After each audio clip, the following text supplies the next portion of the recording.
कहानी का नाम है डरपोक पत्थर। बहुत पहले की बात है। एक गांव में संपत नाम का एक शिल्पकार था। वो तरह तरह की मूर्ति बनाने में माहिर था। गांव में एक नए मंदिर का निर्माण होना था। तब उसने सोचा, मैंने आज तक कई पत्थरों से मूर्ति बनाई है, लेकिन इस बार मैं एक भगवान की मूर्ति बनाना चाहता हूँ जिससे लोग उसकी पूजा करें। लेकिन उसके लिए मुझे बढ़िया पत्थर की तलाश में जाना होगा। संपत बढ़िया पत्थर की तलाश में जंगलों में निकल जाता है, लेकिन उसे कोई उसके मन मुताबिक पत्थर नहीं मिला। अंततः चलते हुए उसे एक बहुत सुंदर और साफ पत्थर दिखाई दिया। उसने उस पत्थर को देखकर कहा, अरे वाह, ये पत्थर तो बड़ा ही साफ और सुंदर है। इस पर बड़ी अच्छी कलाकारी हो सकती है। मैं एक काम करता हूँ, इस पत्थर को ले लेता हूँ। संपत उस सुंदर पत्थर को उठा लेता है और उसे अपने घर लाने लगता है। कुछ दूर चलने के बाद उसे वैसा ही एक और पत्थर मिल जाता है। संपत उसे भी उठा लेता है और कहता है, अरे वाह, अब तो मैं दोनों पत्थरों से अच्छी मूर्ति बनाऊंगा जिसे लोगों ने कभी देखा नहीं होगा। ये कहकर संपत दोनों पत्थर लेकर घर आ जाता है और उन पत्थरों पर शिल्पकारी करने के लिए अपने औजार निकालकर उसने जैसे ही पत्थर पर चोट की, वैसे ही संपत को किसी के रोने की आवाज आई। अरे अरे अरे मर गया, अरे मर गया, मुझे छोड़ दो, मुझे दर्द हो रहा है, मुझे छोड़ दो। अरे कौन रो रहा है यहाँ? मैंने तो किसी को मारा भी नहीं। अरे भाई, तुमने अभी अभी मुझे अपने औजारों से जो चोट पहुंचाई है ना, मैं वही बोल रहा हूँ। संपत जैसे ही पत्थर को देखता है तो वो वाकई में रो रहा था। संपत ने उस पत्थर से कहा, अरे अरे पत्थर, तुम रो क्यों रहे हो? अरे तुम मुझ में इस तरह से काट पीट कर रहे हो, इससे मुझे दर्द हो रहा है, इसीलिए तो मैं रो रहा हूँ। हाँ। लेकिन पत्थर, मैं तुम्हें काट पीट कर एक नया रूप भी तो दे रहा हूँ, और ये मेरा काम भी है, क्योंकि मैं तो एक शिल्पकार हूँ भाई। इसलिए तुम थोड़ी देर मेरी इन चोटों को सह लो और फिर तुम देखना अपने नए रूप को। नहीं नहीं, मुझसे ये पीड़ा सहन नहीं हो रही है, तुम मुझे छोड़ दो मुझे।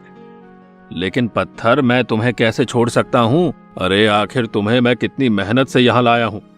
अरे तुम भी तो ये सोचो कि उस जंगल में गुमनाम बनकर पड़े थे। हर कोई तुम पर आकर बैठ जाता था, कभी गंदगी करता तो कभी तुम पर थूक भी देता था। भाई, मैं तुम्हें अपनी शिल्पकारी से इन सब चीजों से दूर एक ऐसी नायाब चीज में बदल दूंगा जिसकी पूरी दुनिया दीवानी हो जाएगी। हाँ। अरे नहीं, मुझे तुम कुछ मत करो। भगवान के लिए मैं जैसा हूँ वैसा ठीक हूँ। मैं तुम्हारी चोटों को नहीं सह सकता। तुम एक काम करो, मेरे उस भाई के ऊपर अपनी शिल्पकारी कर लो। हाँ। ये कहकर वो पत्थर दूसरे पत्थर की ओर इशारा करता है। दूसरा पत्थर चुपचाप बैठा था।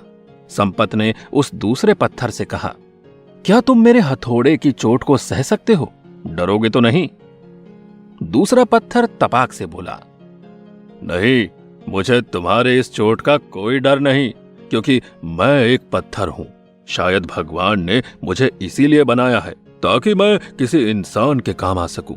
इसलिए मुझे आप अपनी शिल्पकारी के लिए इस्तेमाल कर सकते हैं। संपत ने उस पहले पत्थर से कहा, देखो तुम्हारा भाई कितना सहनशील है। वो मेरी इन हथौड़ों की चोट को सहने के लिए तैयार है, और एक तुम हो, अपने ऊपर जरा भी दुख दर्द नहीं सह सकते। वो पहला पत्थर हंसकर बोला, अरे ये तो पागल है? इसे दुनियादारी का ज्ञान है ही कहाँ है? जब इसके पीठ पर आपके ये भारी भरकम हथौड़े पड़ेंगे ना, तब इसकी हिम्मत धरी की धरी रह जाएगी। हाँ।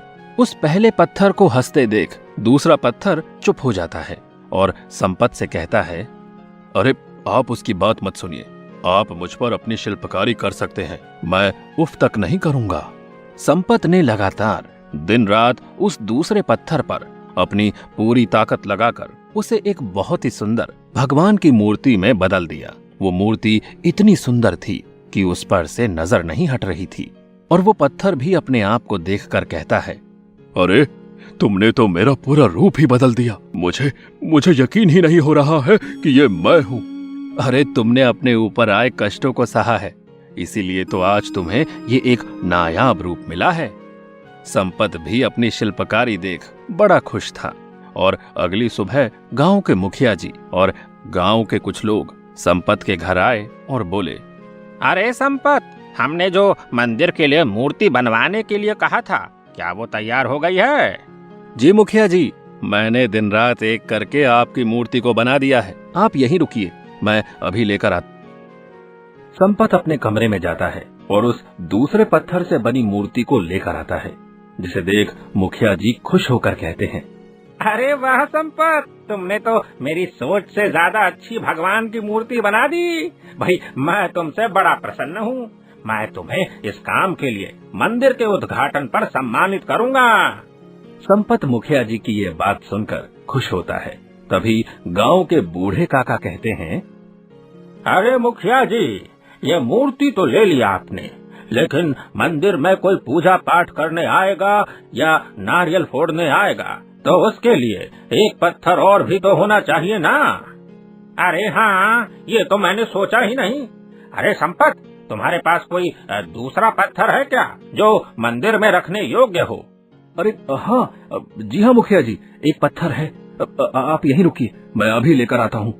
संपत उस पहले पत्थर को लेने अंदर कमरे में जाता है और उस पहले पत्थर से कहता है, देखो, मैंने तुम्हारे कहे अनुसार उस दूसरे पत्थर पर अपनी शिल्पकारी की, लेकिन अब मुखिया जी को एक और पत्थर की जरूरत है जो मंदिर में रखा जाएगा, इसलिए तुम्हें कोई दिक्कत तो नहीं? हाँ हाँ, क्यों नहीं, मैं तैयार हूँ जाने को। कम से कम वहाँ तुम्हारी नजर से तो बचा रहूंगा। भाई, किसी दिन तुम्हारा मन बदल गया ना, तो तुम फिर अपना हथौड़ा लेकर मुझे पीटने लगोगे, इसीलिए मुझे वहीं पर भेज दो। कम से कम अपने भाई के हाल को तो देखता रहूंगा। हाँ। संपत उस पहले पत्थर को ले जाकर मुखिया जी को दे देता है। मुखिया जी उस पत्थर को ले जाकर मंदिर में उसी मूर्ति के सामने रख देते हैं। अब गांव के सभी लोग जब भी पूजा करने आते तो भगवान बने पत्थर पर फूल, माला, दूध, मिठाई आदि चढ़ाते, और जब नारियल चढ़ाने की बारी आती तो नारियल उसी पत्थर पर दे मारते, जिससे वो पत्थर बड़ा रोता। एक दिन की बात है, जब मंदिर में कोई नहीं था, तब उस पत्थर ने मूर्ति बने पत्थर से कहा, अरे यार, तुम तो बड़े मजे से हो। लोग तुम्हारी तो पूजा कर रहे हैं और यहाँ तक कि दूध भी चढ़ा रहे हैं, लेकिन मेरी पूजा करना तो दूर, मुझ पर तो नारियल से मार रहे हैं। ऐसा लगता है कि मेरी किस्मत में पिटना ही लिखा है। हाँ। उस पत्थर की ये बात सुनकर मूर्ति बने पत्थर ने कहा, जब शिल्पकार तुम पर कारीगरी कर रहा था तब तुम्हें दर्द हो रहा था, और उसी दर्द के कारण तुमने वो रास्ता चुना जो सरल और आराम का था। अगर तुम उस दिन उस शिल्पकार को नहीं रोकते ना, तो शायद आज तुम मेरी जगह होते और मैं तुम्हारी जगह। लेकिन तुमने उसे रोक दिया और उसी कारण कष्ट और दुख ही उठा रहे हो। मूर्ति बने पत्थर की बात उस दूसरे पत्थर को समझ आ जाती है और वो रोते हुए कहता है,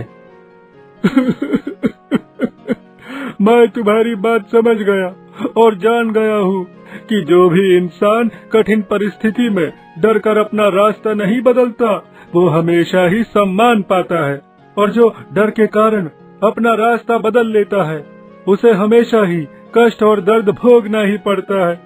लेकिन भाई, मेरे साथ ऐसा कब तक होगा? आखिर कब तक मैं इस तिरस्कार का सामना करूंगा?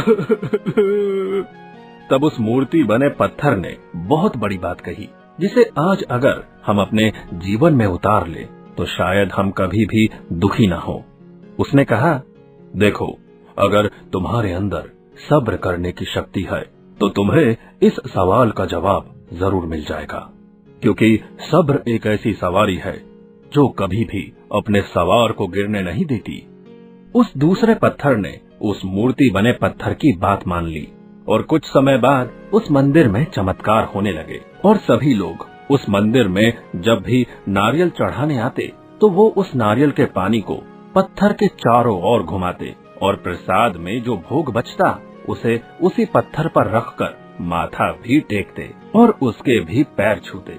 ये देख वो दूसरा पत्थर भी बहुत खुश होता।